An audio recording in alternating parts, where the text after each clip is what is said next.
CMO Week, le podcast, spécial CIMI 2023. Stéphanie Manac-Trommer, bonjour. Bonjour. Vous êtes la directrice département Corporate Solutions chez NCT. Alors, première question, est-ce que vous pourriez nous définir votre poste ? Oui, bien sûr, avec plaisir. Eh bien, écoutez, j'ai rejoint la formidable aventure entrepreneuriale chez NCT il y a 4 ans et j'ai le plaisir aujourd'hui d'animer une équipe conseil.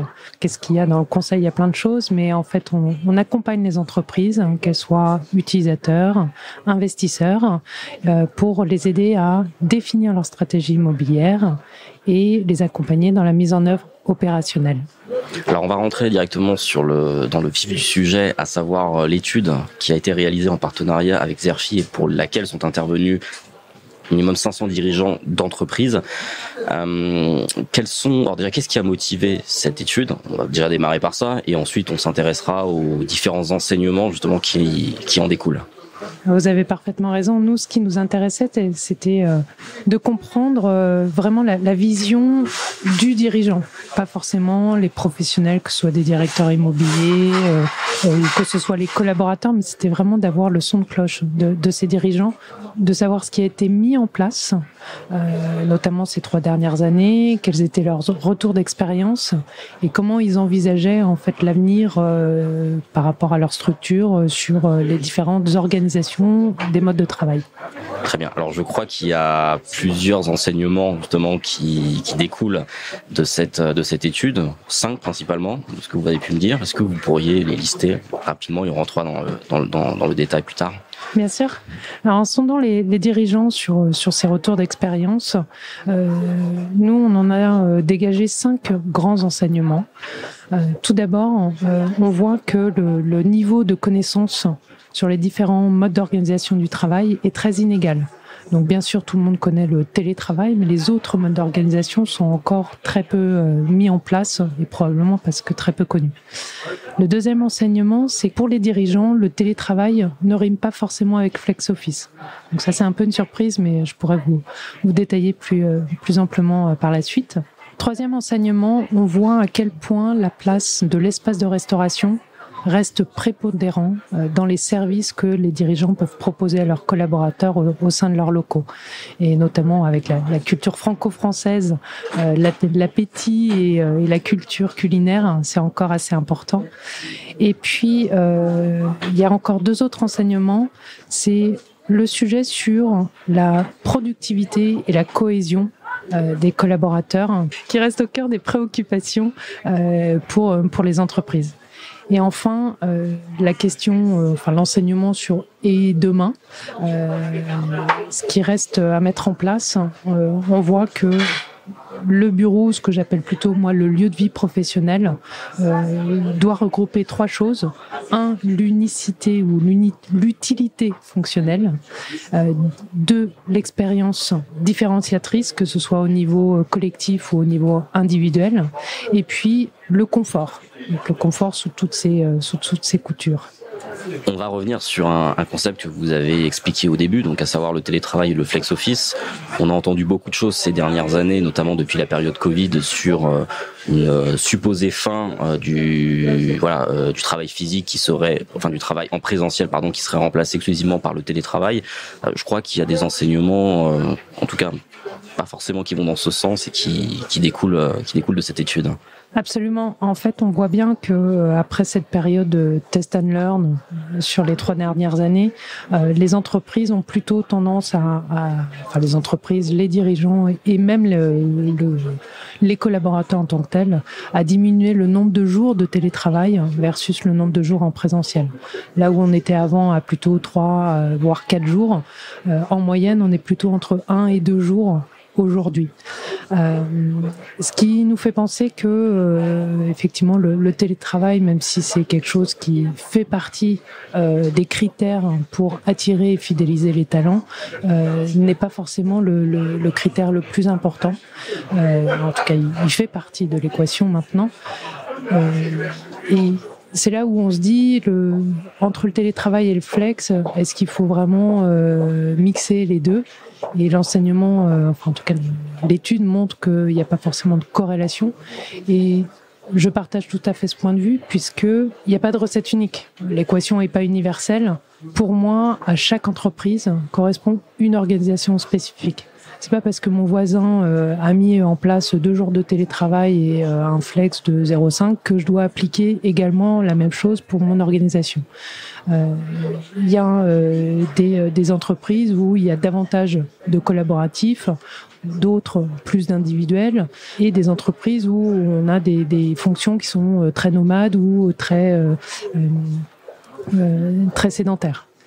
Donc ça montre que l'équation, forcément, il faut d'abord comprendre comment l'entreprise est organisée, ce que font les collaborateurs au quotidien, pour ensuite mettre en place la bonne équation qui va répondre à l'ambition stratégique de l'entreprise. Et ce qui peut aussi montrer qu'au-delà des entreprises, il y a peut-être aussi des secteurs qui sont différents et que par définition, les besoins en télétravail ne sont pas forcément les mêmes suivant les métiers et que ça va également avoir une véritable... que ça va aussi déterminer les stratégies des entreprises quant au télétravail ou au présentiel. Oui, il y a encore... les secteurs d'activité, il peut y avoir des légères tendances. Néanmoins, pour le vivre au quotidien avec les entreprises que nous accompagnons, on voit bien que même dans un même secteur d'activité, d'une entreprise à une autre, il y a vraiment des différences. Alors, on va également revenir sur la productivité et sur la cohésion. Alors, justement, c'est aussi l'une des raisons principales qui ont été avancées par les dirigeants qui ont voulu restreindre au maximum le télétravail par rapport à ce qui est en train de se développer, en disant que la culture de l'entreprise, la cohésion, passait également par du présentiel, par une volonté de réunir les équipes. Est-ce que c'est quelque chose également qui est principalement ressorti de cette étude sur les gains de productivité que peuvent engendrer le fait de réunir ces équipes au maximum sur un même lieu de travail physique? Là-dessus, en fait, on voit que les entreprises n'ont pas conscience que le bureau, le lieu de vie professionnel sont des vecteurs formidables pour traduire l'ADN de l'entreprise. Alors pourquoi je dis ça? Parce que faut pas oublier que au sein de l'entreprise, ce qui fait l'entreprise, c'est les hommes et les femmes qui la composent et les tâches qu'ils accomplissent collectivement ou individuellement. Donc, si on met pas de carburant dans ce moteur-là, l'entreprise va avoir du mal à avancer. Donc, pour moi, il est vraiment indispensable d'organiser les lieux de vie professionnels pour éviter cette phrase que je répète un peu à l'envi, mais si j'ai pas de place au bureau, est-ce que j'ai ma place dans l'entreprise? Et les bureaux doivent vraiment répondre à la question, c'est le seul endroit où je peux trouver du spécifique. Donc ça montre bien que le bureau est pas mort, et puis d'autant plus que on voit bien avec ce qu'on a vécu ces 3 dernières années, le bureau c'est vraiment un endroit ou un lieu social, un lien avec sa communauté de travail et également un lieu d'équité sociale. Pourquoi je parle d'équité sociale? C'est parce que c'est un lieu où on peut trouver de la cohésion, on peut trouver les mêmes conditions de travail pour chaque salarié. Quand je dis les mêmes conditions, tout le monde a une bonne connexion, tout le monde a une bonne assise, tout le monde a un écran pour travailler confortablement, il y a l'acoustique, il y a la lumière, tous ces conforts, et tout le monde a les mêmes services mis à disposition, en tout cas en fonction de ce que l'entreprise met à disposition de ses collaborateurs. Dès qu'on parle de bureau, on voit bien que c'est un moyen en tout cas d'entraîner collectivement, individuellement, l'ensemble des collaborateurs vers une vision commune, un objectif commun. Alors, il y a une phrase qui est souvent revenue ces derniers temps, c'est venir moins au bureau mais venir mieux. Justement, à quoi peut ressembler le bureau de demain si on se projette dans quelques mois, voire même quelques années? Qu'est-ce qu'on peut s'attendre justement en termes d'immobilier de bureau et même en termes de façon de travailler de façon plus générale? On aimerait bien tous avoir une boule de cristal. D'ailleurs, on l'a vu dans l'enquête, les entreprises avaient vraiment du mal à se projeter sur c'est quoi le bureau de demain, parce que tout va de plus en plus vite avec le digital, l'IA va amplifier ce phénomène. Donc c'est vrai que c'est difficile de se projeter déjà à 6 mois, alors à 5 ou 10 ans, c'est encore très très lointain. Néanmoins, on voit qu'il y a des mots clés qui reviennent. On a un nuage de mots qui est ressorti de cette enquête, et les mots important qui revenait de manière récurrente, c'était la flexibilité, mais aussi tout ce qui a trait à l'humain. C'est-à-dire la communication, le confort individuel et collectif, le fait de pouvoir s'adapter. Et donc, ça montre que là, le bureau peut être un vrai vecteur sous-jacent pour être un vrai levier dans l'aboutissement de l'ambition stratégique de l'entreprise.